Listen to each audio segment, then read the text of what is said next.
was abruptly interrupted when Qian Yuan spotted a large silhouette in the sky. Initially, they mistaken it for a small flying dragon monster, which wasn't a threat by any means. But still, this was yet another unexpected thing to happen, because flying dragons are labeled as guard monsters. Therefore, there is no reason for them to appear here. But as soon as the silhouette got close, it also got larger, and now they wish it was just a simple guard monster. Unfortunately for them, it wasn't the case, as the true identity of the silhouette became apparent.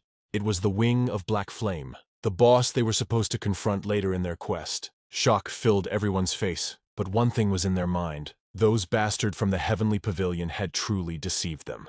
Faced with the sudden appearance of the Black Dragon without the Dragon Slayer's heart, which they believed was essential for their victory, the guild contemplated retreat, and seeing them cower only made Su Yang smirk, as the supposedly invincible Spirit Hunt Guild was just a coward all along without their tricks. But even still, this was in favor for him, so he decided to eliminate them and level up in one go. However, Lei Shan's resolve hardened as he witnessed the dragon preparing to attack, and so before the dragon could release his skill, he quickly used his lightning ability. Although it wasn't the most powerful attack, it successfully interrupted the dragon's assault. Lei Shan then radiated a powerful aura of electricity, signaling his determination to confront the dragon head-on, while he firmly instructed his guild that retreat was not an option, as he believed in everyone's ability, and there is nothing they can achieve. Though this dragon is strong, his guild members are strong as well, so they should get back to their position and get ready to slay this dragon. And if that's not enough to convince them, he promised to reward them generously. May it be money, equipment, or women,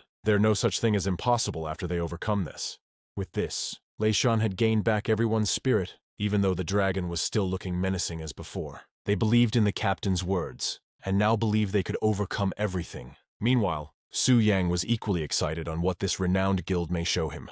As the confrontation with the formidable dragon Atos escalated, Lei Shan swiftly issued commands to bolster their defenses and offensive capabilities. He instructed Li Dan to activate the strongest defense barrier, and called upon the healers to support him with mana regeneration, aiming to sustain their position. Meanwhile, the support classes apply all single-target buffs on him and Zhao Ming to maximize their output, as they just have to make an opening even for a little bit, because according to the guide, they are not far from the Dragon Slayer's tomb. So as long as they manage to open a fraction of a second of opportunity, there is still hope for them to defeat this dragon. However, their planning was abruptly cut short when Atos's tail crashed down among them, causing chaos and destruction, since Su Yan was determined not to allow the guild any time to execute their plans. But to his surprise, amidst the settling debris and smoke, a light flicker, and magic attacks came to his face soon after. It seems like the players were still alive, and it was all because of Li Dan, setting up his triple holy light barrier on the nick of time. It was uncharacteristic of a boss to make the move first, so they didn't expect this to happen. But since a boss can only use one skill at a time, they have the opportunity to retaliate, and therefore Chen Yuan invoked a divine blessing to enhance their holy light skills, while others follow suit. With this, Lei Shan and Zhao Ming were enhanced with buffs and has maximized their potential, preparing to unleash their full might against the dragon. Meanwhile, Su Yang acknowledged the execution power of an A+ level guild. They just got caught by surprise, but in an instant, they were able to ready themselves to counter, making it late for him to even dodge. And therefore, he just focuses on the defense just in case. With that, the two had released their most devastating blows all at once, mixing all their most potent skills to make one highly concentrated attack to Athos that its impact was visible far beyond the immediate battlefield. And Lei Shan was confident that they at least managed to lessen Atos' health by 5%, so he commanded his guild to prepare another attack. But to his surprise, as the smoke dissipates, he was in shock to see that the guild's most potent attacks barely scratched Atos, dealing a meager 10,000 damage. It wasn't even at 1%, showing to them how powerful the dragon's reduction rate was. With this, the others were thinking of retreating, but Lei Shan urged his guild to persist, since the dragon's health hasn't dropped to 75%, so it won't release its skills anymore. Therefore they still have chance to distract it and get the artifact, and so they continued. However, Su Yang was growing impatient with the guild's tenacity. They are just like a swarm of mosquitoes now. Their attacks can't even damage him anymore. And what's worse is that they still seem to grasp on hope. But he can't just entertain them for this long. And so he decided to end their resistance with a devastating dragon roar that even the ground that he was standing on had crumbled. While the guild members received the full-on blast of its devastating power, they lay flat on the ground defeated. Only Atos remained standing proud, as it seems like even an A-level guild is not matched for him. In the aftermath of Atos's devastating dragon roar, Lei Shan, struggling to remain conscious, was confounded by the dragon's use of such a powerful skill unexpectedly. The guide had failed them once more, providing false hope and strategies. Despite this setback, Lei Shan's spirit was unbroken. He urged his guild members to regroup and launch another attack, clinging to the belief that Atos would be momentarily vulnerable after using its roar. But as he surveyed the battlefield, Lei Shan's heart sank, as his guild members was already incapacitated, sprawled helplessly across the ground. Even the guild's strongest fighters had been overwhelmed by Atos's formidable power. But what really broke his spirit was the dragon he thought was paralyzed was far from immobilized. Contrary to their guide's information, the dragon was on the move, ready to strike again. Without warning, Atos unleashed a dragon's breath, a skill even more destructive than what they had made, laying waste to what remained of their defenses. The breath's sheer force and intensity were beyond anything they had anticipated or could withstand, while Lei Shan could do nothing but curse at this damned dragon, and promise to return this favor 100 times more. After that, a system interface popped up. Since the intruders had been completely eliminated, the distribution of experience would now commence, and to his surprise, the amount of XP was overwhelming. But it was to be expected since he just eliminated a guild that consists of high-level players ranging from level 80 to 99. In turn, leveling up won't stop, and he could even see that he is overflowing with experience. He accumulated 990,000 points that propelled him from level 1 to 20, reaching the level cap of the first transformation. And due to the experience overflow, 40% of it was lost. So currently, his remaining experience reserve is now at 430,000. But it's still huge, and this meant that his level can continue to skyrocket after he job change. He might even reach level 40 of the second transformation today. This is simply terrifying and exciting to him. Furthermore, he has 200 unallocated attribute points, so he was thinking of coming back to his original form as soon as possible. But before he could, Su Yang noticed the battlefield was littered with shimmering lights, a clear sign of equipment drops from the high-level players he had just defeated. Excited by the prospect of acquiring rare items, he eagerly collected them, expecting gold-tier gear at most. However, to his astonishment, among the loot were items of even higher rarity. A diamond-tier longbow, accessory, and cloud flow boots, along with a platinum-tier staff and a flame greatsword. These finds exceeded his expectations, particularly the longbow, which he recognized as Zhao Ming's, the vice president of the Spirit Hunt Guild. Su Yang found amusement in the thought of Zhao Ming's reaction to losing such a prized item. Despite being a warrior and unable to use some of the equipment, he knew their value on the black market could net him a substantial profit.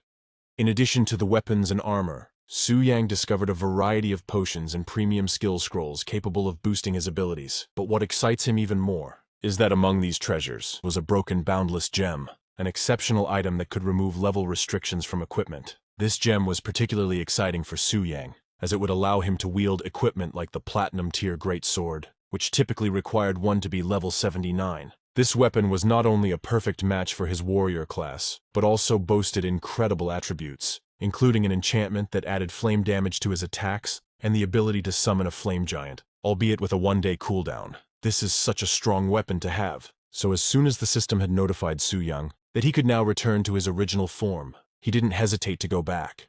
Instantly, light enveloped Su Yang's dragon form, and in the next moment, he found himself back in his human form, surprisingly right at home. He had expected to return to the location he was at before the transformation, but it appeared the system had a more convenient approach. But that's not really what matters. The most important thing is that he was now level 20, and what happened was not a dream. And with this, Su Yang went straight ahead and allocate his points, putting 100 on strength, and 50 each to speed and spirit. Although warriors usually don't add spirit, with the advantage he has for receiving a system, he can't just follow the usual path, and he had obtained scrolls, which has a minimum required spirit for him to use. But to his surprise, the moment he confirmed the distribution of his points, an overwhelming aura burst forth from him. It was as if the very essence of his being had been supercharged, unleashing a wave of power that resonated throughout the room. This sudden manifestation of strength was so intense that it sent a shockwave through his belongings, leaving a trail of disarray in its wake. The experience served as a stark reminder of the raw power he now commanded, prompting a mental note to not to overdo it in the future.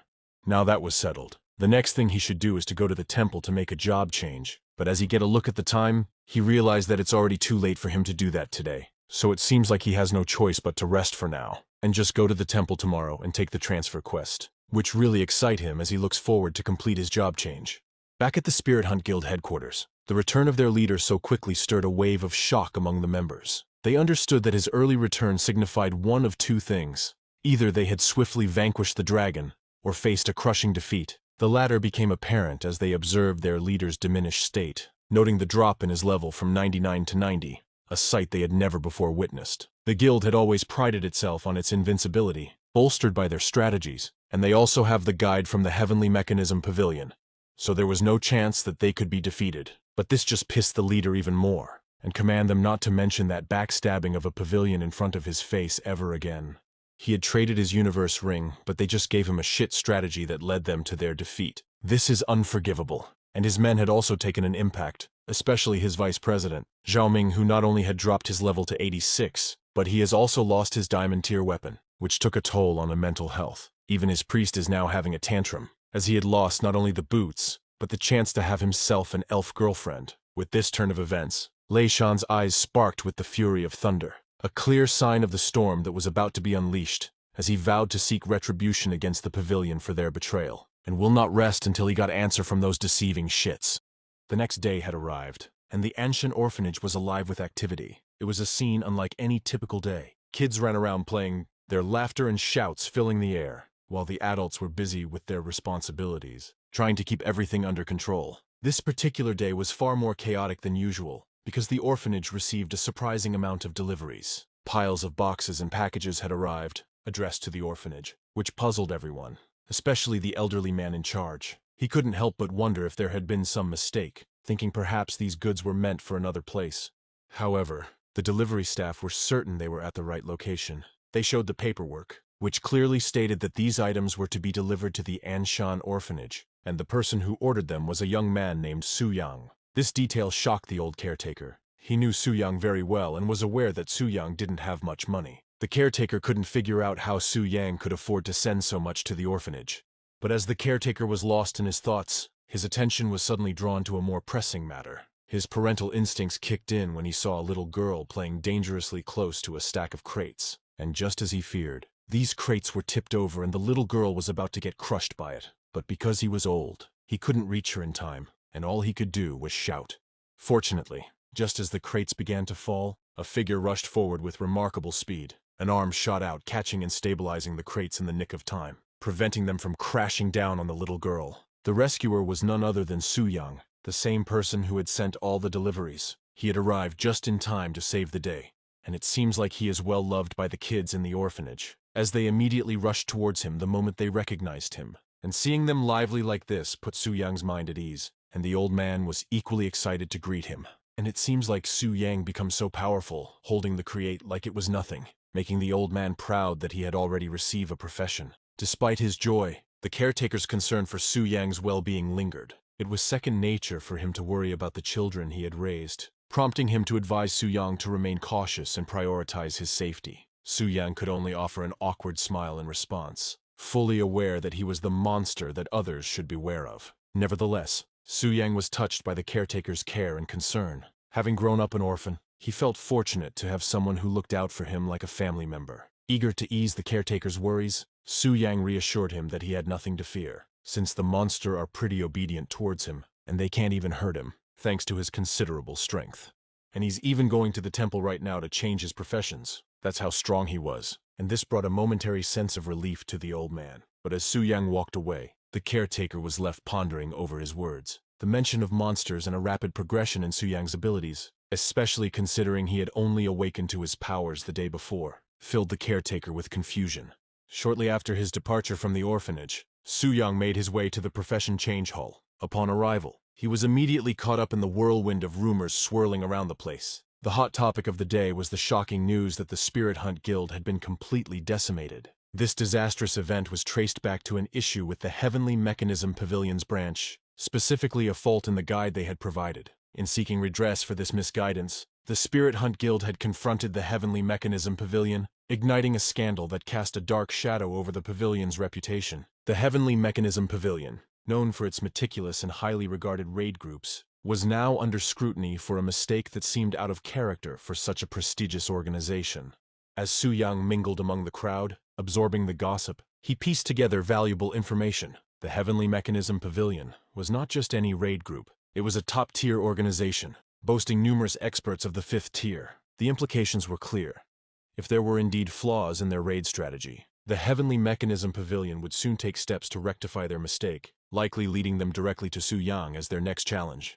But this just put a smile on his face, and the thought of going up against the members of the Heavenly Mechanism Pavilion didn't intimidate him. Instead, it sparked excitement at the prospect of the high-quality equipment he could potentially acquire from them. However, his trains of thought were disrupted yet again by the same fucker who can't mind his own damn business. It was Wang Fei and his group of nobodies. And with Wang Fei's usual arrogance, he questioned why Su Yang still keeps on appearing at the temple when his profession is nothing but trash. And before he could respond, he emphasized that was a rhetorical question, as Wang Fei was well aware why, and that no guild had wanted Su Yang, so he has to come every day to try his luck. A fact he found amusing. But all jokes aside, since he was now in front of him, it is a good time to continue what they couldn't the day before. He was lucky he lets him off yesterday because of the guild business. But now that his schedule is free and had allocated his points and learned some skills, why not he demonstrate this newfound abilities and teach him a lesson for crossing him? But unfortunately for Wang Fei, even before he could release his skill, Su Yang decided to act first and cast Fist, letting Wang catch his hands with his face, and he smacked him so hard that he practically became a human pinball. And this attack of his knocked Wang Fei's HP down to 5%, nearly killing the dude. Also, this sent a strong message to his band of goons to not mess with him anymore. Because if they did, he is free to let them feel his hands like what he did to Wang Fei, a proposition they decidedly weren't keen on, prompting them to collect their homeboy, Wang Fei, and make a hasty retreat from the scene. And as they vanished to view, an applause from his rear caught Su Yang's attention. Turning towards it, he was met by the sight of a woman clad in black, her attire reminiscent of a nun's, yet the slit in her dress that revealed her thighs suggested she was anything but. With this, it became immediately clear that she was a temple profession transition guide, a key staff member of the changing hall, and she is really impressed by the prowess Su Yang displayed, leading her to inquire if there was any way she could assist him, which what Su Yang exactly need. So he expressed his desire for a profession transition, a service she was perfectly positioned to provide. With a welcoming nod, she asked Su Yang to follow her to begin the transition process. During their walk, the guide couldn't help but notice Su Yang's appearance, which suggested he was a newcomer to the world of hunters. However, the speed and power he had shown earlier contradicted this initial impression, indicating that he was a level 20 professional, a level that hinted at him possibly being a second-generation member of a prominent family. This speculation was intriguing, considering she had never heard of such a young talent before. However, her curiosity had to be momentarily set aside as they arrived at their destination. Before them stood the transition god statue, an imposing figure carved from marble that dwarfed them in its grandeur. This statue wasn't just a piece of art. It was imbued with magic, capable of detecting a person's profession and level, assigning them a transition task based on these criteria. Successfully completing this task was the key to undergoing a profession transition, a critical step for any hunter wishing to advance their skills and status. Speaking about transition tasks, these are categorized into 4 levels of difficulty, each designed to test the hunter's capabilities. Before Su Yang could begin, the temple guide offered some advice, suggesting he attempt a 3-star task. This recommendation piqued Su Yang's interest, leading him to question why not aim for a 4-star task. The guide explained that 4-star tasks are significantly more challenging. While it might seem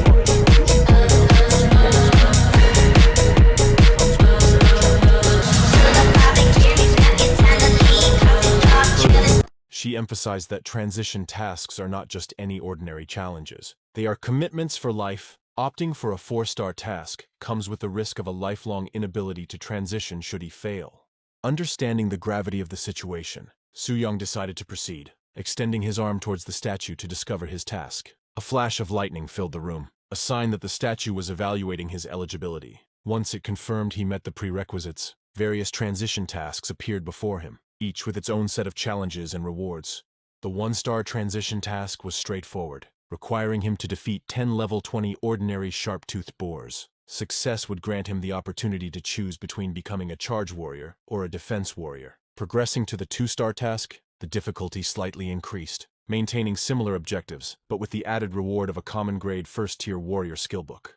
The complexity further escalated with the 3-star task, which also promised a superior grade 1st-tier warrior skillbook, enriching Su Yang's arsenal. The 4-star task upped the ante, challenging him to undertake more daunting feats, but offering the prospect of transitioning into a bloodthirsty warlord, accompanied by a fine-grade 1st-tier warrior skillbook.